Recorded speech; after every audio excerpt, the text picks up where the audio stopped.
Here at the Tribeca Festival 2023, the world premiere of Rolling Loud right here. We've got a Knicks legend. Woo! We've got Mr. Dick Barnett here. Dick, how you feeling, sir? Good, good. Good. It is such an honor to be here. What's it like celebrating your teammate here at the Tribeca Festival tonight? I'm in awe. Okay, okay.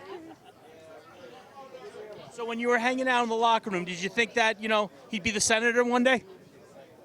No, but with Bradley, with his resume, I'm not surprised.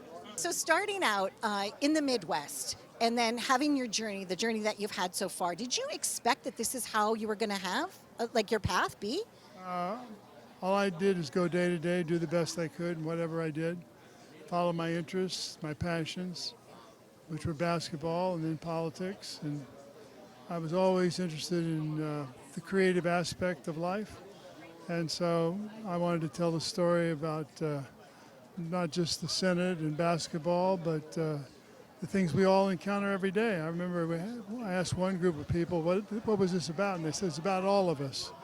And I think there are things in this about everybody, from forgiveness to triumph to loss. And it's a special act of, what can I say? I'm just happy to have done it. And it's there now and hope people watch it. Well, my research on Bill Bradley started in 1965 with a great little book called A Sense of Where You Are. Paperback. I still have it somewhere, dog-eared, and all kinds of notes on it. And you sort of get like a little bit of imprinting at a young age. And this guy from Princeton, and he's the best player in the country. And I gotta follow him, see where he goes. Never thought it would lead to here, but here we are. You have been involved in the television industry, and you've done some interesting things. So you're like a puppeteer. You do really cool things, right? What made you say yes to this project? And did you use any puppets? Was there anything no. creative or fun, or no? Good Lord, no. No basketballs? Yes. No, nothing. No, nothing. No. I saw this and I was asked to take a look at what Bill did months ago, and it just turned out that I had some comments and he seemed to like them, and so I spent a couple of months coaching him prior to the shooting. So, and we worked well together. It seems like a really good crew. You could tell when people greet each other on the red carpet that there's a definite connection. Yeah, they're good people here. They're very good people. Otherwise I wouldn't do it. Have no interest in working with people who are not good. So I got to ask you now, actually, obviously your home is New York City. Yeah. What's it like, that vibe? Look, this is a New York Knicks city. It always has been. It always will be. You sat on top of the castle with the team. Do you still feel that love from the fans every day when you're walking down the street? Less so now because it's been 50 years, right, since the last championship. So a lot of people that had to love are dead. But there are others who I still feel a deep affection for the city and for the experiences that I had here as a Knick and for the joy I shared with my teammates and for their friendship. And you think you're ready to come back and help us win a championship here? I think I'm a couple of days too long. Okay. Mike, I just wanted to thank you on behalf of every person in this country. A couple of years ago, we went through something called COVID. I remember. And we had nothing. We didn't even have a 7-Eleven to go to. But every Sunday, we had this beacon on our television called The Last Dance. Yeah. And from the bottom of my heart, I have to thank you for that program. And what was it like getting into it with Michael and Dennis and Phil and the whole crew? It was a long time coming. I mean, Michael was reluctant and spent 20 years resisting, and then finally, just right time, right place. I think he was at a place in his life. He had a new family. I kind of appealed to his sense of legacy. There are people showing up in my office that wear your shoes who've never seen you play, and maybe it's time.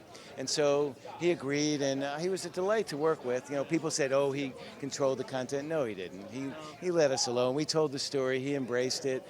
He wanted us to tell the truth. I mean, let's face it, he was extremely candid. Nobody questions that, right? I think it was really a cathartic exercise for him, and he was very grateful about it. So it was one of those things, you don't wish a pandemic on the world, but there wasn't much else on, and we were glad to at least fill the void a little bit. And you were our vaccine. You know, Aw, You really thank were. you, Mike. You really Oh, that's were. a good one. What made you decide to start down this path? Why did you choose this as your profession? My profession? I've always wanted to be a director, and I was a performer for many years, harboring the desire to direct, but not having the courage to move forward until Jim Henson supported me. Tapped you on the shoulder, or what was that moment? He gave me the opportunity. He asked me to direct Dark Crystal with him, which was, which is like a $200 million film, and I've never directed a movie in my life. So you have to have somebody who's a mentor like Jim who believes in what you're doing and senses your value. I'm just in awe of you, and that's why I'm just like standing here smiling. Usually I have questions. Yeah. I'm in awe of you. You want to? Here goes. Ready? I'm going to look at you and go. Ready? Aw. People are going to absolutely love it. And you had a lot of your teammates come out here tonight on the red carpet to show their love for you, too. Yeah. No, I had, we had 3 senators and 3 Knicks, so it's pretty good. Partridge in a pear tree.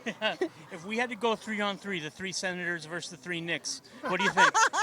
What do you think? That is a great question. I think Clyde could still throw. I think he could still ball. Yeah, maybe it should be the 3 senators against Clyde.